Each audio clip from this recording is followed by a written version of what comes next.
All right, thank you, and welcome everybody to this Experience OC. I'm really excited to be here. I've been with the college 2 years, and I have taught for a long time, however. So let's just get right into it. So you've come to the session, communications, and I'm going to talk about two specific things, infographics and interviews. We'll have 2 interactive lessons, and then we'll talk. So I wanted to start out with just a tiny bit about who I am. The college is filled with wonderful professors, my colleagues, in and out of this program. So I have a background in journalism. I was a journalist all my life, and I also write in multiple genres, which is types of writing. So I'm a playwright and a creative nonfiction writer. And right now I'm writing a lot for my PhD. I'm almost finished. I'm doing a PhD in education with a writing specialty. So I love writing, and I'm passionate about sharing it with students. And I live in Lake Country, BC, which is, I have a view of the lake, and I find that very inspiring and very calming. Try to achieve the work-life balance. All right, enough about me. I would love to know a little bit about you, who's in the room. So Majo, would you mind, if you're comfortable doing so, to answer these 3 questions you see on the screen? You can say your name, and then where are you in the world? Because we can be anywhere, all over the world. And what brings you to today's communication session? Why did you want to come? So now that we're recording and everybody's in the room, go ahead. Okay. Thank you. Well, my actual name is Maria Jose, but everybody abbreviated as Majo, and everybody calls me that. I am right now at my home in Mexico City. Oh. I'm from here. I was raised here, and I've lived here all my life. And what brings me here today is that I applied for the Communication and Journalism diploma, and I saw this ad in Facebook, and I wanted to join, like, to get a little bit info beforehand, or like before the diploma starts in September. Wonderful. It's going to be wonderful having you with us. I hope I get to meet you someday, physically. Like, say hello. Thank you. Okay. Thank you, Majo. Sebraz, if that's the correct pronunciation, would you be willing to share your name, where you are, and what brings you here today, either in chat or by unmuting your mic? Oh, he doesn't have he or she, I'm not sure. They. No working camera.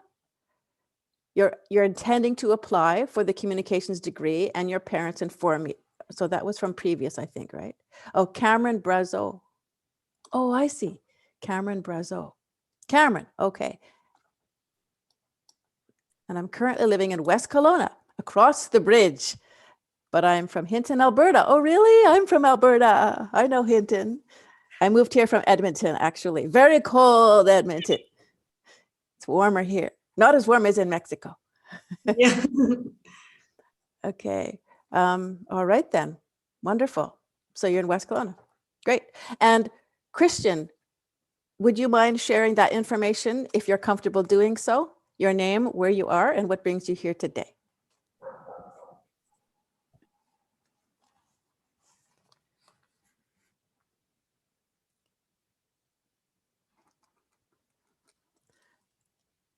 I'm not sure if, oh, there we go.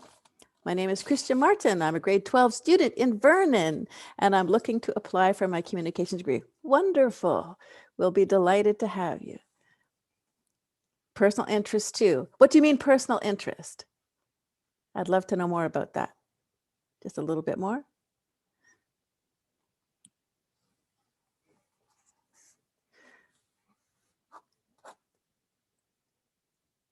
Ah, very much an aspiring journalist. All right. Wonderful. Passion can take you everywhere. So if it's something you're driven to do, you love hearing people's stories, you love sharing people's stories, that takes you right into the palm of journalism. And that's what I got in. That's why and how I got into it too. Wonderful. Okay. Tori, do you want to say anything about yourself? Sure. Go ahead. Hi, everyone. I'm Tori. I've lived in the Okanagan and did formerly go to Okanagan College since, well, I've been back here for like 8 years, but I'm originally from the Toronto area. My background's in Oh, marketing yeah. communications too, and I love storytelling. And so I am here in my capacity as a marketing assistant at Okanagan College, but I'm excited to learn a little bit more, especially on the interviewing side from Christina too. So yeah, I'm joining you all as learners tonight. Okay, wonderful. I think we're all always learning, always learning. Okay, so what are we going to do today? I said we're going to do 2 little short lessons. So the object of this experience is to get you to have a sense of what the teachers are like and what the class might be like, and get a sense of the energy and purpose of the program in communications, because it's a big field and there's lots of angles to communications, but it's really all about interacting with other human beings, and in this world especially intercultural communications. In fact, I'm designing a brand new course for winter term 2022, right? And it's called Intercultural Communications. So I would love to see you all in that course. You can help me shape it. I really am passionate about how we can get everybody playing well together in the sandbox, so to speak, and the need to celebrate multiple cultures, multiple ways of being, multiple ways of understanding what communication is. So I'm designing that now. Very excited about it. Okay, so we're going to learn 2 different things. One is about infographics. I'm not going to say any more right now.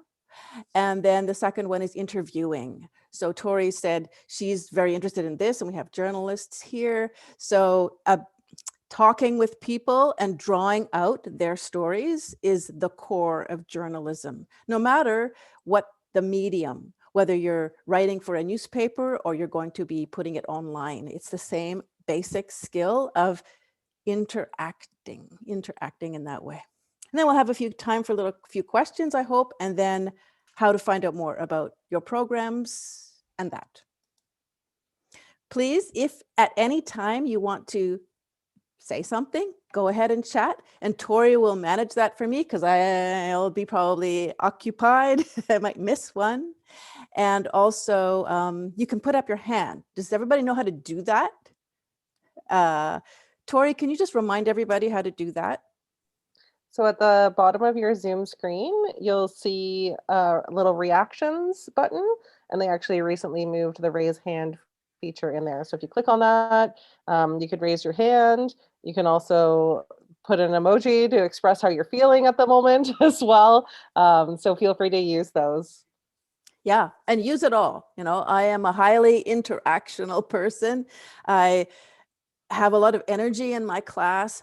Physically, I try to do the best I can with the mediation of the screen. But anyway, I am never bothered or worried about interruption. That just means you want to get involved, and this is a good thing. So, okay. So infographics, look at that word, infographics. So after this lesson, you'll be able to define it, say what it is, notice some good and bad types of these things, and also you'll see a sample assignment that if you were in my class, you might take part in. And in this case, it's a pairs assignment. There's a lot of working with each other in communications, giving each other feedback and talking about each other's projects and getting a chance to shape your ideas over time with feedback from others. So it's really, the communications courses are very much doing courses as opposed to lecture courses. You're discussing things, you're doing things, you're trying things, you're writing something and then getting feedback and then writing it again. And it's in a very supportive and all right, let's roll up our sleeves and work together to get better and better at this thing called communications, whether we're talking or whether we're thinking or whether we're writing. So, all right. So, warm up thinking. What the heck is an infographic? Any ideas? Have a look at the word. A secret to understanding complicated words is try to pick it apart and see if you can see things in the term, the big scary term, that make sense to you, even if you see a little part. So there's no right and wrong answers, but I would love you to share what you think an infographic might be, or anything at all about it. Anybody? Yes, Majo raised her actual hand. That's good. That's good. Go ahead. What do you think it is? It might be an element that has two components, being words to give information and also drawings or some graphics to make it more comprehensible. Wow, did you read my notes? Sure. Yeah, that's really great. Does anyone want to add to that, or in any other way enhance what Majo said? So she's got the idea of the combination of information, maybe text form, and maybe graphic. To graphite is actually a material that makes an image. Artists know about graphite, so it's putting some sort of image there. Yeah. Very much sorry. Tori, I'll let you monitor that because I'm not sure. I keep looking for something new and I read the old stuff. All right. So yeah, so that's exactly what it is. Oh yeah. So info plus graphic. So a way to package information that's short, really brief, not a lot of information. You're shrinking it in a way that's easy to understand. Why is it easy? Because it uses two modes. Really, you're reading words, which are symbols that mean things, that we're familiar with words. And then the graphical element, some sort of image or some sort of color or some sort of shape. All of these things can have impact on us. So it's easy to understand because it has two modes or multiple modes or more.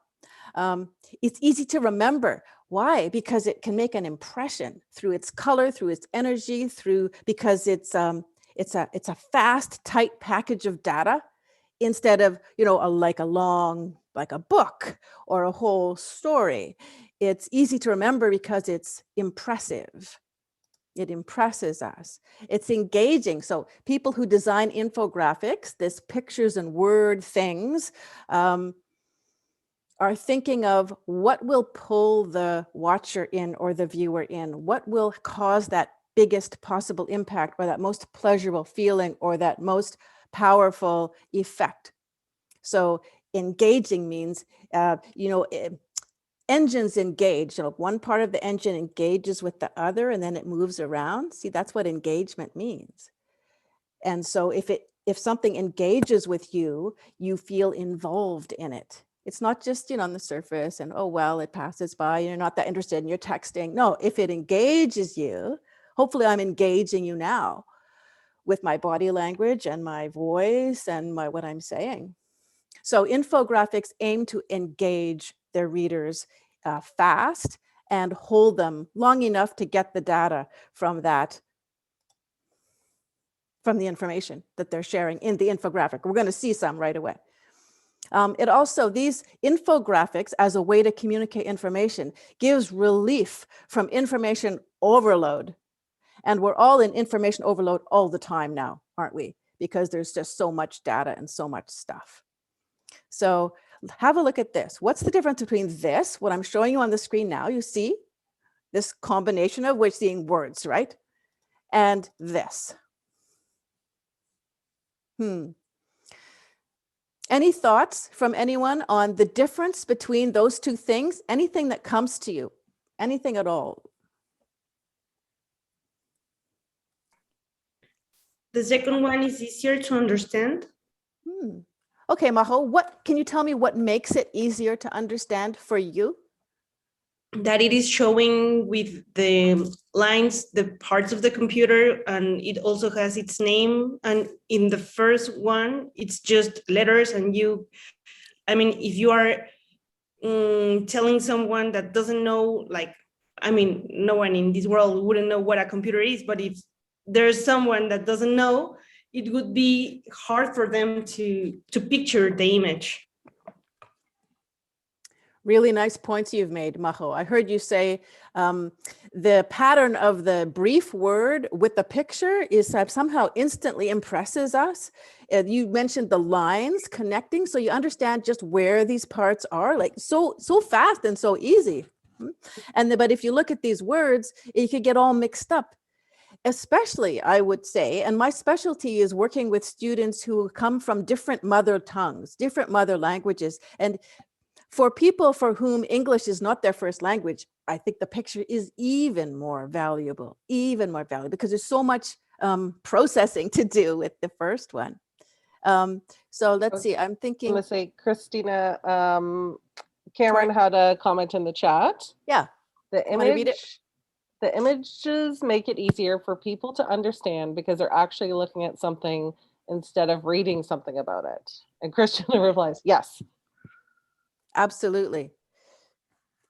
Cameron. So Cameron brings up a really good point that I'm going to get to next. So thank you for helping me segue or move into that in this next point, because visual is our first sense, provided we don't have a visual impairment or we're blind. But if we're not, vision, in fact, is the first sense. You know how flame and a flame is so attractive, and maybe write my red on my slides, because we're drawn to that.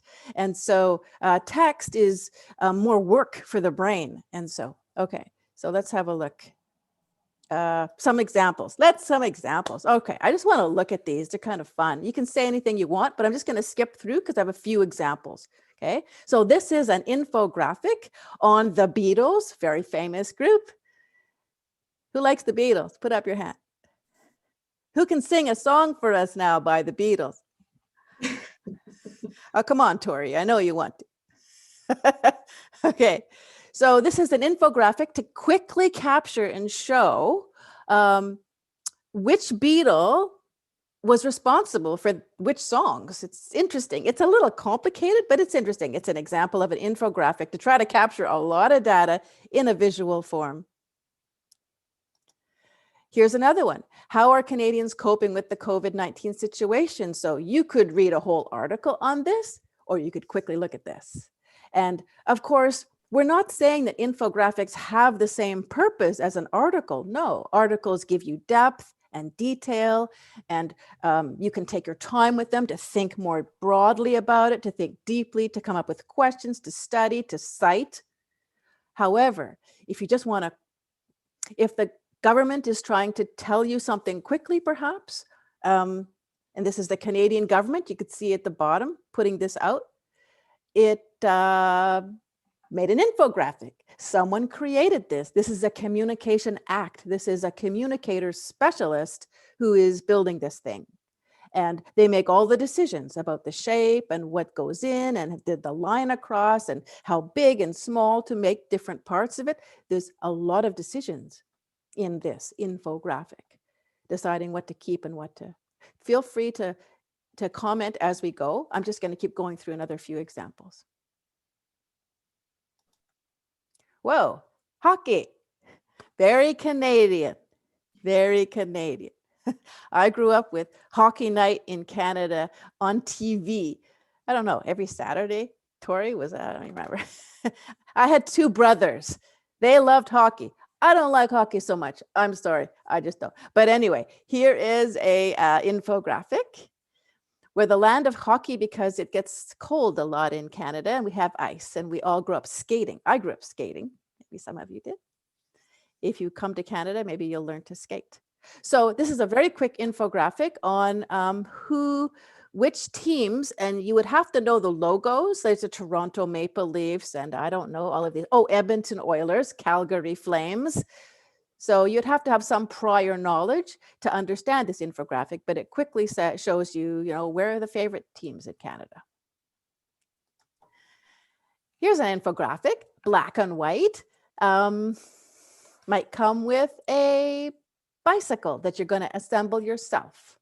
Another type of infographic, very functional, very plain, not so jazzy, but has a very clear purpose to help you assemble it safely, correctly, so you can get to your bicycling. Shows you all the tools. Oops, sorry. So Here's an infographic on infographics.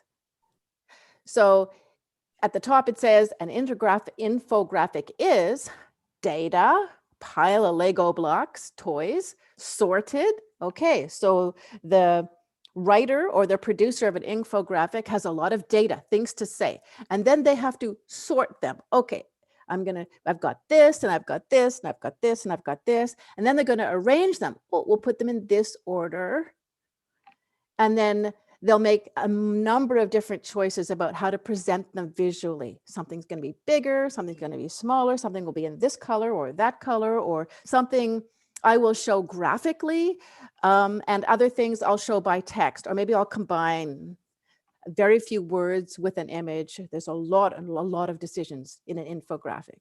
They're fascinating things, and they take many, many different kinds of forms. I'm curious, I'm going to invite you to tell me now, what infographics have you seen or can you think of in your life or in your school or in your community? Have you seen any? Can you share information about that? Can you tell us what you've seen out there?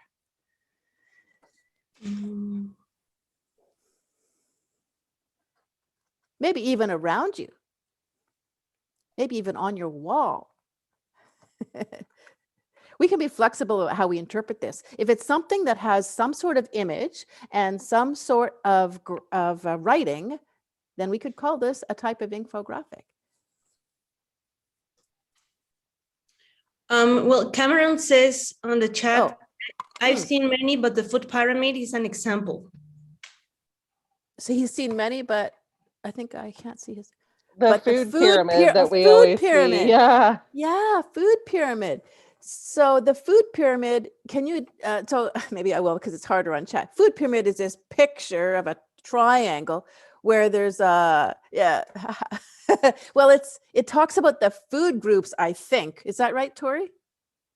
Yeah, like how much you're supposed to have of what different food group. Yeah. Like starch or protein and that kind of thing. It's a graphic. That's a really good example, Cameron. Sure.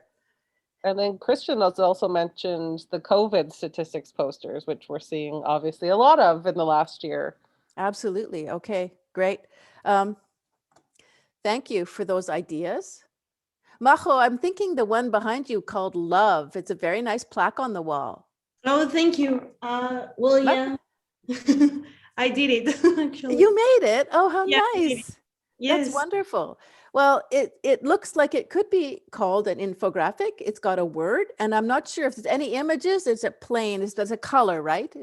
Yeah, it's just striped with golden and white stripes.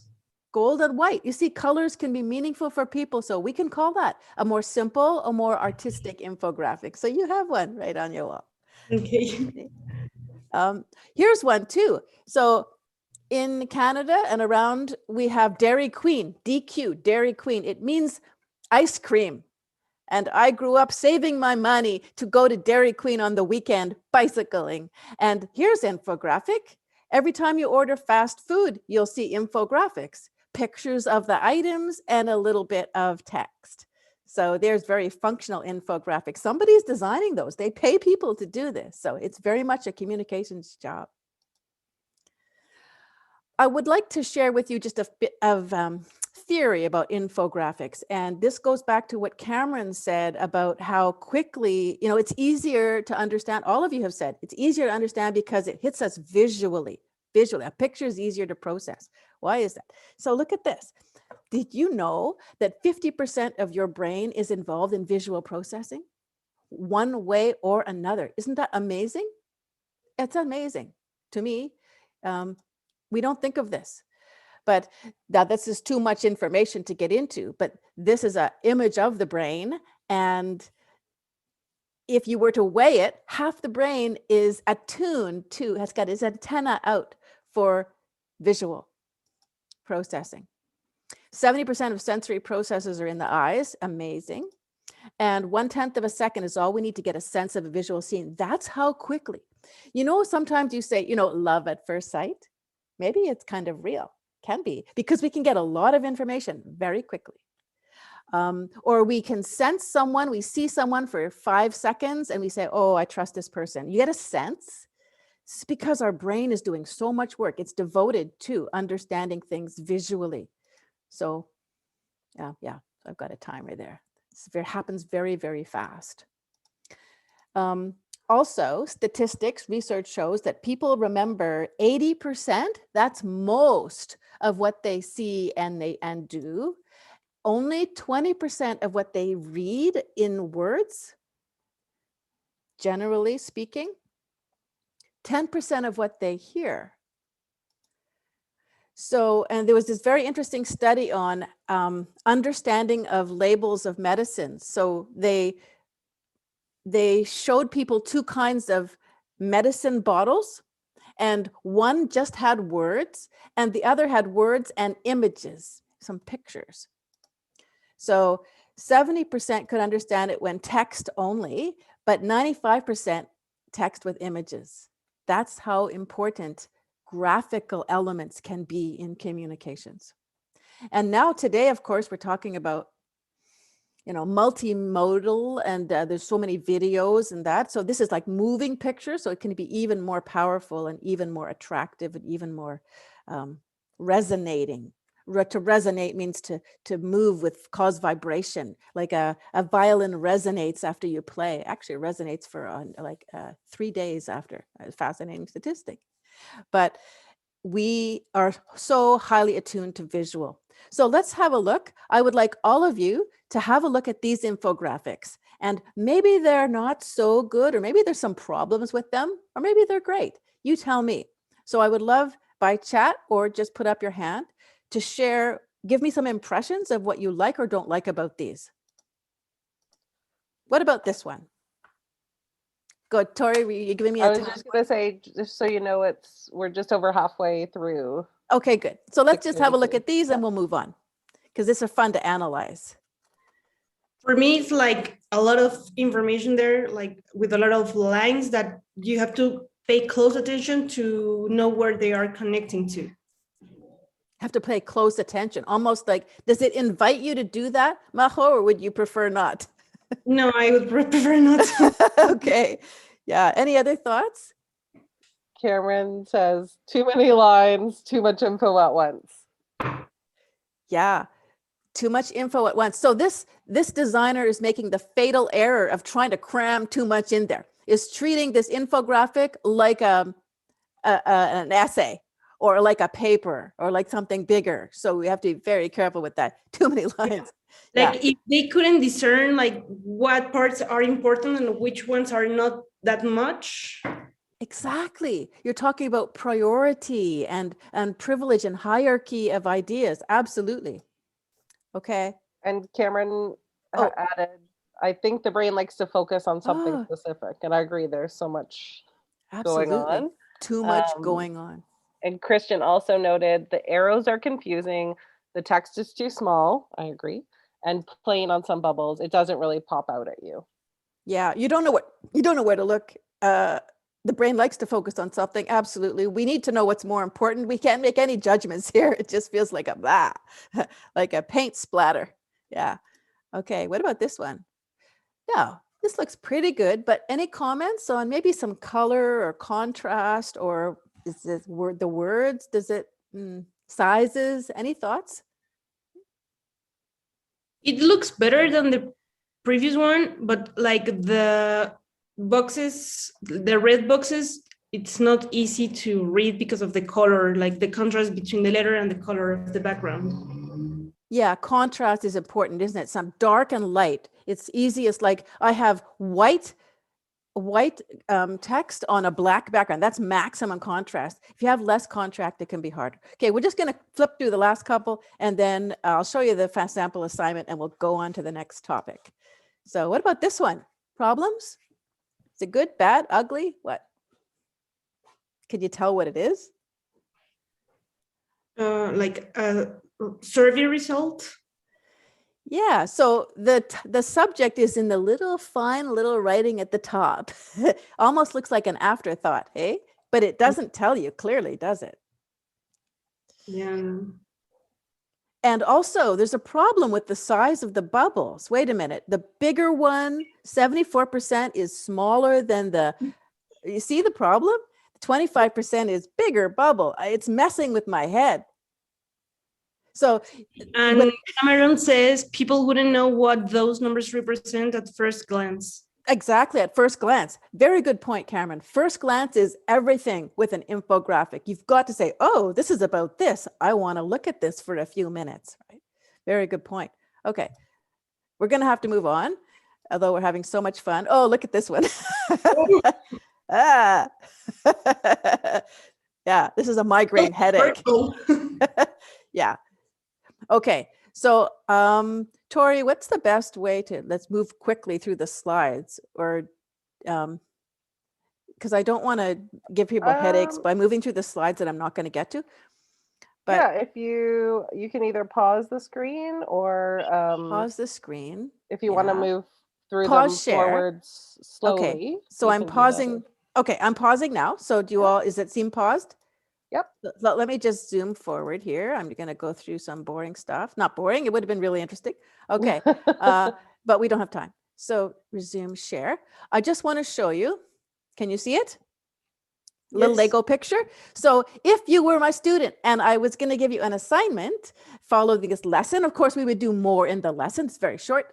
I would put you in pairs and you would work on creating an infographic yourself. So students took a picture, put Lego blocks on the ground in the grass behind a house to illustrate this fact that of what percentage of young adults are still living with their parents. And they created an infographic to bring that to life.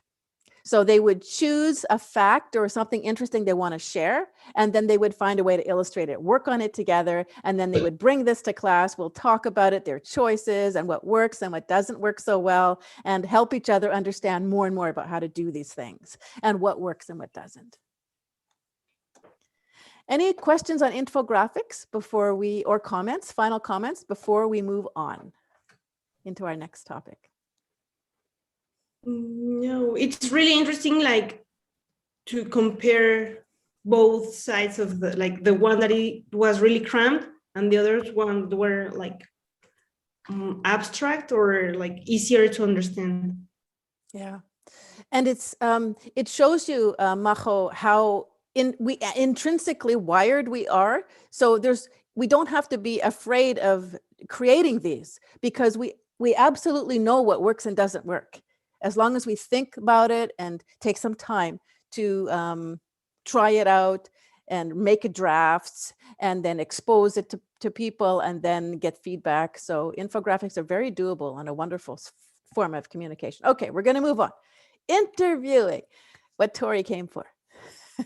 Okay, this is something I've done all my life, and I'm pretty old, so I've done a lot of interviews. So after this lesson, you'll be able to explain what makes a good interviewer, someone who does the interview, say how to prepare for an interview, and pose some good questions and know what a follow-up question is. What does that mean? Okay. And if we have a few minutes, I would invite you to do an interview of me. So you can come up with a question and ask me, and I'll tell you what the story would be about that soon. Okay, so warm up thinking.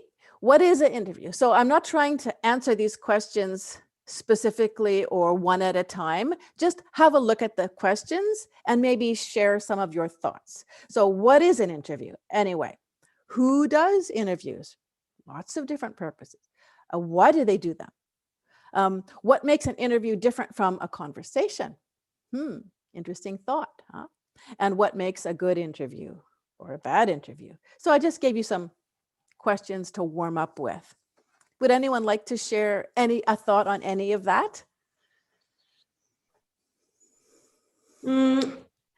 Regarding the one that's what makes an interview different from a conversation, it would be that an interview is just one way. Like, I'm asking the other person, the interviewed person, like the questions, but it's not like he's also making questions to me like in a conversation. That's very good. What you have described, Majo, is what we call reciprocal. reciprocation. That means that there's a feedback loop there. It goes in and out and in and out. And in a normal conversation, it feels good. You know, we naturally know we take turns, right? You ask something, they ask something. And if it's not, it does feel something different, and maybe it feels like an interview. Or sometimes my children, I have 3 children, they say I interview them too much.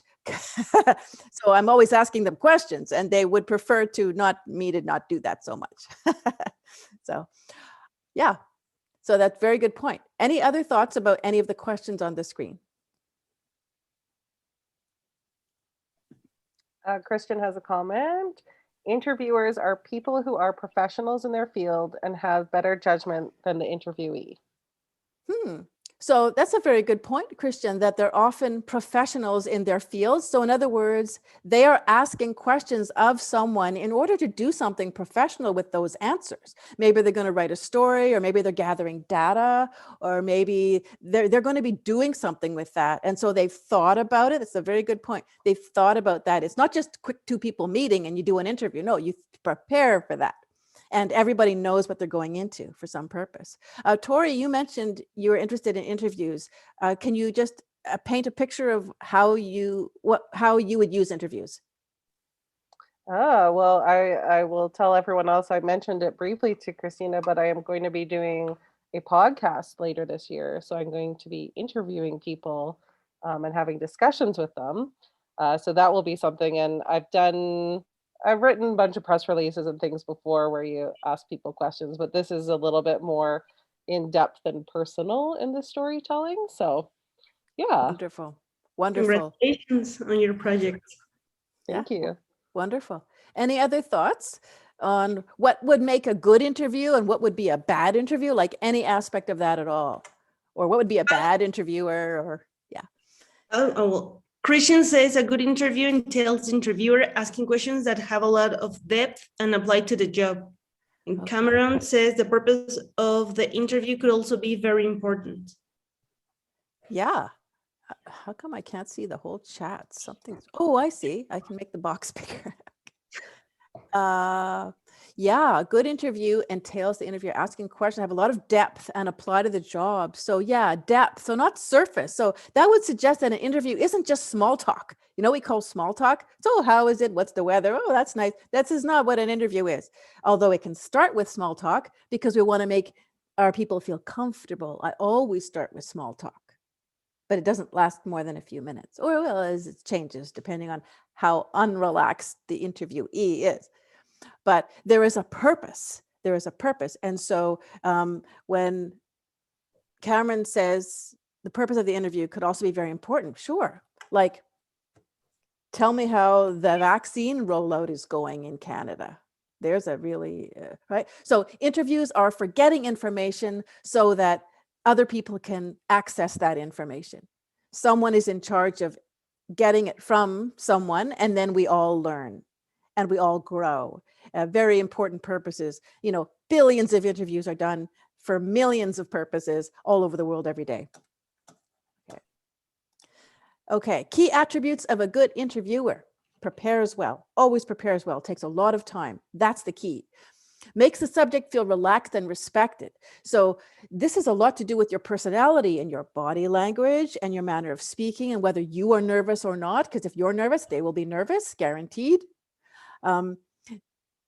How you ask your questions, so you don't push or you don't poke or you allow time for the interviewee to think. These things make them feel respected. Also, what makes them feel respected is preparation, because then you're not asking simple, easy questions that you could have gotten by looking online. Makes it all about the subject, not the interviewer. So this is sometimes interviewers really feel that they are very important and they're going for the jugular, or they're trying to get something dramatic, or they want to make a name for themselves. This is not making a good interviewer. This is not someone you're going to trust. So it's really all about what the subject and how the subject feels and wants to, is comfortable saying about the topic. A good interviewer arrives with at least about 10 questions is a good rule of thumb. So you are ready with in-depth, as Cameron said, good, juicy questions that are not obvious. But is prepared to go with the flow. Many interviews I have gone to, and I have 10 questions. I ask the first one, and it's so interesting where they lead me. I don't jerk them back onto my list of questions. I allow for what I call the magic. And so as long as it's still in the same realm of the purpose of the interview, I allow that to happen, because that can be the most interesting and the most wonderful things that can happen, as long as you are willing to go with the flow. Even if you're audio recording, which I recommend, you always take notes. Does anyone know why that might be a good thing to do? Why? We can't always rely on technology. I'm sorry, I didn't quite hear you, Maho. Could you say that again? Yeah, we cannot always rely on technology. Oh yeah, we cannot rely on technology. You only need to do that once and say, oh my gosh, I lost the whole thing because the machine didn't work. The battery died. Oh, it's so embarrassing. Then you got to go and redo the whole interview, or you just make it up. That's all bad choices, right? So yes, very good reason. But think about in the interview. So you're talking with someone and they're staring at you the whole time, and you're answering questions. What does that feel like? And how would the interviewer making notes change the dynamic? Any thoughts? It would make space for them to feel a little bit vulnerable without being observed all the time. Really, yeah, really great. So when you take notes, your eye goes down, right? Eye contact, very intense, makes people not comfortable. I mean, we want to have eye contact, but just enough. It's a balance. So and you said the word make space. That's right, because while you're writing something down, they maybe have a chance to catch their breath or think of another good thing, rather than driving forward with, like a machine. So yeah, great. Cameron has a great point in the chat. Oh, good. It will make the interviewee feel like what they're saying is being heard. Yeah. And you can also use your notes to reference. You can also, Absolutely. to reference the interview. I love that, Cameron. It makes the interviewee feel they're being heard, and that what they're saying is important enough for you to write it down, and that you care enough to write it down and get it right. Sometimes beginning journalists are afraid to say, they can't get it all that fast, and they just don't know what to do when the people are talking so loud. But remember that the interviewee is thrilled that you want to get it right. They want you to get it right, and that you care enough to get it right. So I often stop and say, this is so interesting. If you wouldn't mind pausing, I want to make sure to write that down exactly. That kind of thing is always welcome. So yeah, okay. I have another item here. Gets things right. I put it in green because it's the most important thing. Remember, you may be doing many interviews in your life. You're a journalist, you're busy, you're doing lots of things. Maybe they only ever get interviewed once. Maybe they're going to cut that interview out and put it on their fridge or give it to their mother. This is a very heavy responsibility that we have as journalists, to not get it wrong. Don't get their name of their spelling wrong. Don't get an important detail wrong. Don't get a date wrong. Don't misconstrue and misrepresent what they're saying. Journalism has great responsibility to have accurate information, to get it accurately and relay it accurately. So you always get things right, whatever that takes. I've been embarrassed sometimes because I forgot something major that they say. I phone them up and I say, I'm sorry, I missed this detail and I want to be sure to get it right. They never say, oh, you lazy journalist, you didn't do a good job. They say, oh, thank you for checking. That's what they say. They're grateful.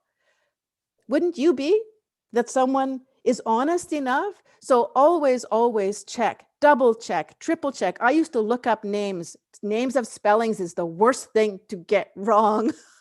People are very attached to their names. I look it up in several places. I Google it. I look it up in print form. I check the directory, whatever I can. Double, triple check, especially oddly spelled names or names you're not familiar with. Okay, how's my time, Tori? We have about 11 minutes. Okay, good. We got time. Good, we're going to get to the interview me part. At least we'll all have a chance to ask me one question, maybe a follow-up question. So how to come up with good questions. Do your research. Don't ask the obvious things. So it's very disrespectful to someone in an interview to ask questions like, so when were you born? I mean, you can look that up. Or what was the date that you left for that trip? I mean, if you can easily find that information, don't ask it. Ask smart, open-ended questions. So this idea of open-ended, it's like there's a tube and there's no end. That's what open-ended, that metaphor means, as opposed to closed questions, which means you ask the question and you shut a door. So look at the differences here. Do not ask this. Do you like painting? They can say yes and stop, or no and stop. This happens a lot when you interview children. They're very hard to interview. But you can see that the door closes and you have to quickly rush in and ask another question. But you could get to the same kind of answer through this. What do you like to paint? So you will have already found out from your research, because you prepare for your interview, that they like to paint. And now you're going to go a little deeper and ask us a question like as Cameron says, with a little more depth to it. What do you like to paint? Oh, well, and you can see that would launch a lot more information. And it could go something really it could go somewhere very interesting. Okay, another example, do not ask this, where were you born? What's the problem with that? You could easily look it up. But how about you should know where they were born, and now you can see that where they were born might influence that they become a world-class skier, for example. What was it like growing up in Whistler? What was it like? Those kinds of questions that do not have a yes/no answer, or they do not have a simple answer that would stop the line of questioning. How to come up with good questions. So more about questioning. Bring 10 or so, but be flexible and invite that magic, as I say. Don't be so rigid to follow them. At the worst, interviews are very rigid. Go deeper with follow-up questions. That's the other thing I want you to understand from today's lesson is what a follow-up question is. Does anyone have idea what that might mean? What's a follow-up question, do you think? When the interviewee says something and maybe your next question was different from what he's talking about, and you decide to continue with the flow of the conversation, the answer he was giving to you. Sure, continue with the flow of what was happening. So you catch something from what they say and you ask another question related to that. Sometimes you can have follow-up questions in mind already because you can imagine what they might answer, or you be open to developing them on the fly. It says on the fly. So for example, can you tell me more about that? Or could you share an example?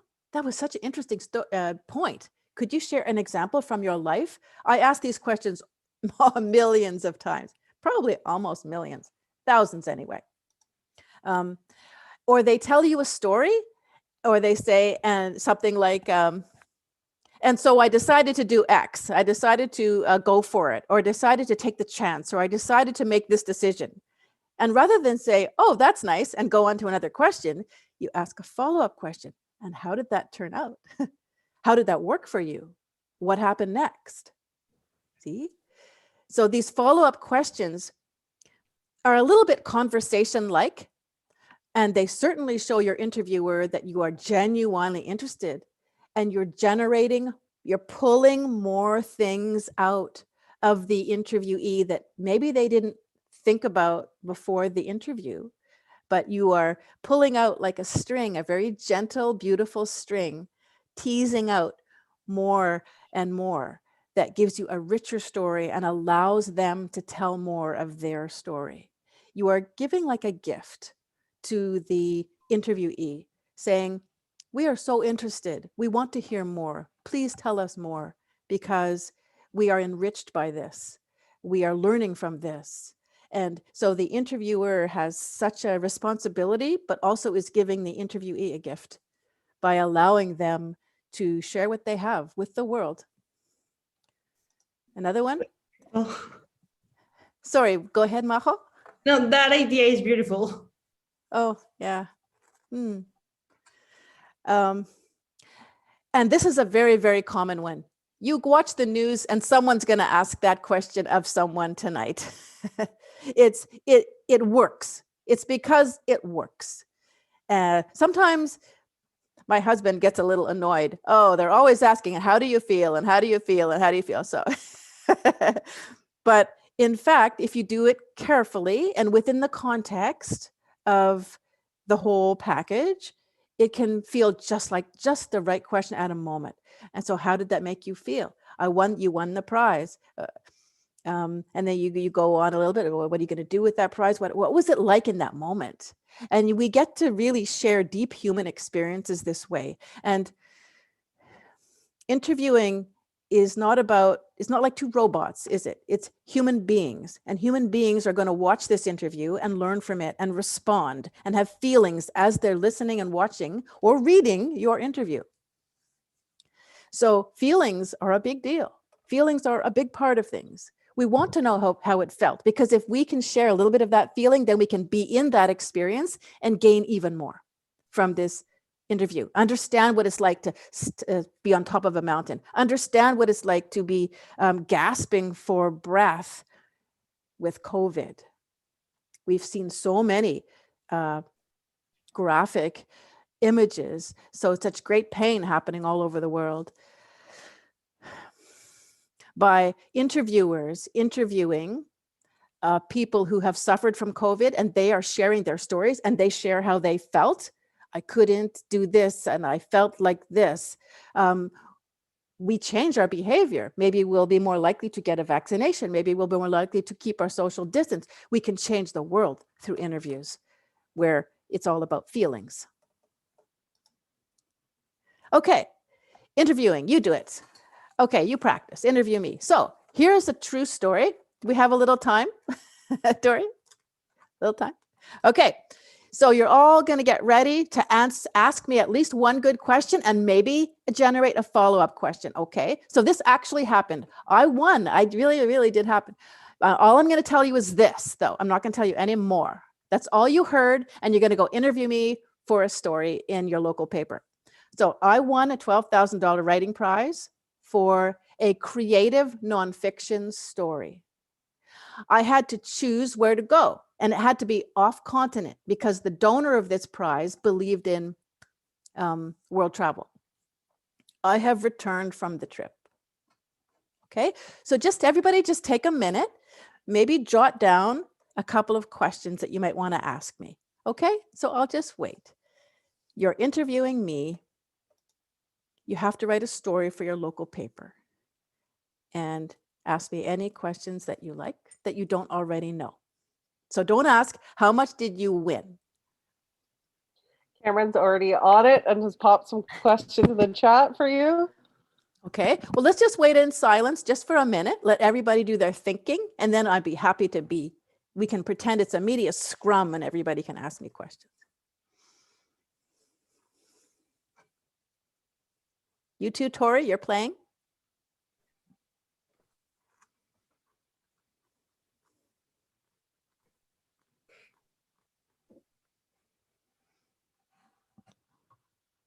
We have 2 minutes left.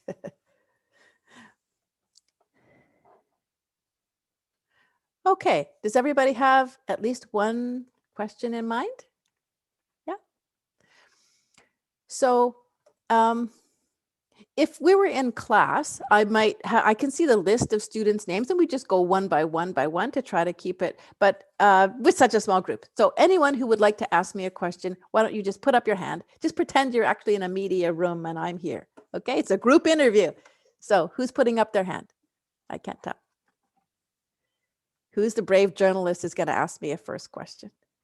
And I'll answer you, but I make an answer short because we want to get through all the questions. Would anyone like to start? Well, we have Cameron's, and Kristen just posted in the chat, and Okay. Maho just raised her hand as well. So I think Would you like everyone's ready. Would you like to, Tori, would you like to manage that? Because I can't see everything at once. Sure. Why don't we do Cameron's, because they were in the chat first. Okay, Cameron. Okay. Where in the world did you go, and would you ever go back there? Wonderful question. Thank you for asking. We decided to go to Europe, and we started with Germany and ended up in France. And would I go back? Yes, because we tried to cram too much in, and I didn't spend long enough in every place. Next And question. Cameron Oh. does have a follow-up, but that may great. have changed now hearing your answer too. But Yeah. the follow-up was, how was the experience? One of the best experiences of my life. To be able to feel the air and the climate and it touched, experience the people in different places who have different backgrounds from me. It was, it expanded my world. Thank you for asking. Wonderful. Let's go over to Maho next with your questions. Thank you. Well, I was going to ask you, did the trip change your life? But you already answered that in sort of a way. So I would like to ask you, like, by traveling to another country, to different countries, made you value your country differently? That's a really wonderful question. Let me think about that. Yes. When I came back to Canada, after encountering pickpockets in Paris, I really saw my country differently, just in a small fun example there. But I think it helped me see the richness of the human, richness of humanity. So I appreciated who I was and where I came from, but I had a sense that I was only one way of being raised, one way of living, and there are many other ways. So I think that was really valuable for me. Thank you for asking. Another question? Or did you have a follow-up? No, it's fine. Thank you. Okay. Great. So we'll go to Christian's question. What made you desire to go to your chosen location? Well, I had always wanted to go to Europe, and particularly England, which we went to as well, because of Shakespeare. And I grew up and I went to, my first passion was English and discovering old English language and old plays. And they were often English because that's my personal heritage tradition. My ancestors came from England and from France. And so I wanted to go back and find some roots. And seeing the place where Shakespeare is buried was really moving for me. And Robbie Burns' poetry and going in the pubs where he used to do his poetry. So it was very meaningful. I was connecting with things that I had studied for years. Thank you for that question. Any follow-up question? There is another question. Do you believe your story qualified you to go on this incredible trip? Well, I wasn't the judge of my story. I wrote it. No one has asked me what the story was. Interesting. Would you like to know? The story was about my son. I have 3 children. One is deaf. That's why I sign. Sometimes you see a little bit of sign language because my son almost died when he was 3 months old from a disease called meningitis. And I wrote the story about him almost passing away when he was a baby. And it was really, I guess, moving for people to read. And so that was the story. It's creative nonfiction is a genre that combines, that is based on fact, but you use your ability to invent things, but they were very real. So in other words, maybe I couldn't remember exactly what color hat on I had when he was diagnosed, but I put a color in the story. So, and I reinvent some dialogue. Okay. So Marjo has to go. Okay. Yeah. Oh, we lost her. Anyway, we're over our time, but thank you for asking. I think I overdid. So we're done. That's right, eh? Tori, I have to wrap up now. Yep, that would be great. That was my question, was going to be like, was your story about your life? But yeah, very taking much so. notes from you, probably should have read the story before interviewing you too. So right, that's a good point. Okay, so I guess I'm just going to maybe stop sharing, pause share, and I'm going to just move forward to, move forward too fast. And I want to new share, resume share. Yep. Do you see what's on the screen? Yes? Perfect. Yep. Okay, good. Oops, did it again. So for more information, I've got this information on the screen. So you could take a screenshot of that, or I'm not sure what is another way for them to gather that information, but please, if you had a, I really would look forward to seeing any of you. I'd love this class, all of our questions. Thank you for coming today. And I don't want to keep you too much over the time. Thank you very much. Feel free to stay around and chat or say hello or goodbye. Come again.